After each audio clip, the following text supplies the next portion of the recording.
Hi, Phil English. Welcome to Talk Academy E&E Center. I am Teacher Bar and I usually teach Toeic grammar in this academy.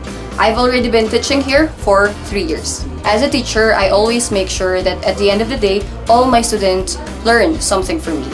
And in our class, we usually use a sinigang book. This book contains activities for TOEIC's Part 5 and 6. So what are you waiting for? Come on, let's start!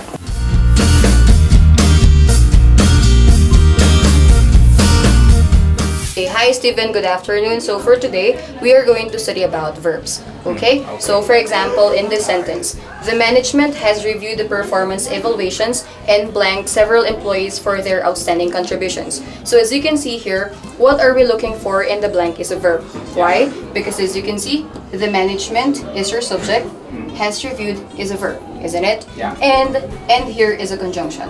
So our rule now is that whenever you have one conjunction, how many verbs do you need?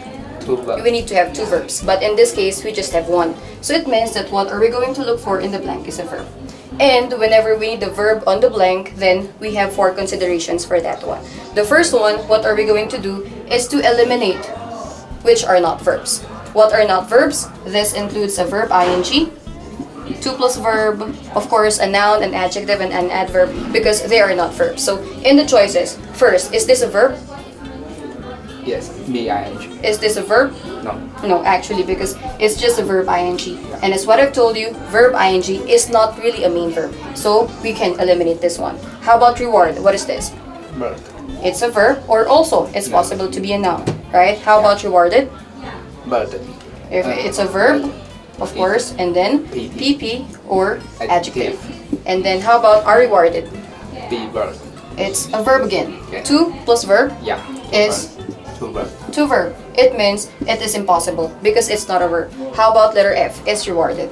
Yeah, be bird. It's still possible to be a verb. So we are now just left with 4 possible choices, right? And the next thing to consider is the voice of the verb. So in grammar, we have 2 voices of the verb. The first one is the active voice and the second one is the passive voice. What's the difference between an active and a passive? Look at this.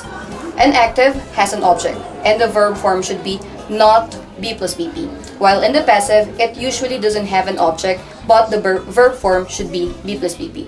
So look at this. Right after your blank, do you have an object? Yeah.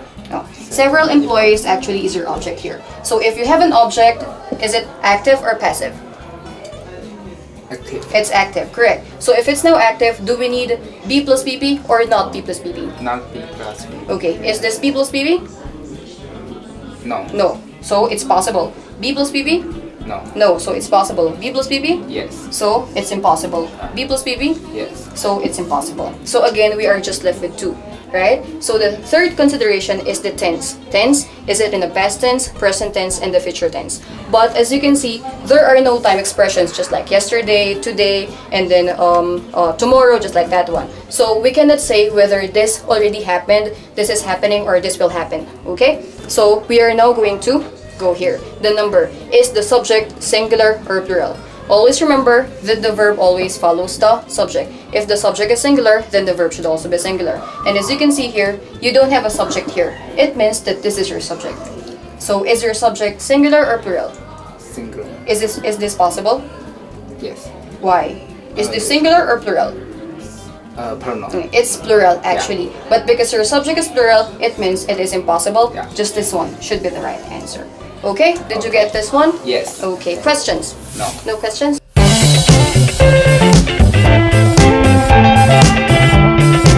Here in Talk Academy, learning English is like having fun. See you soon!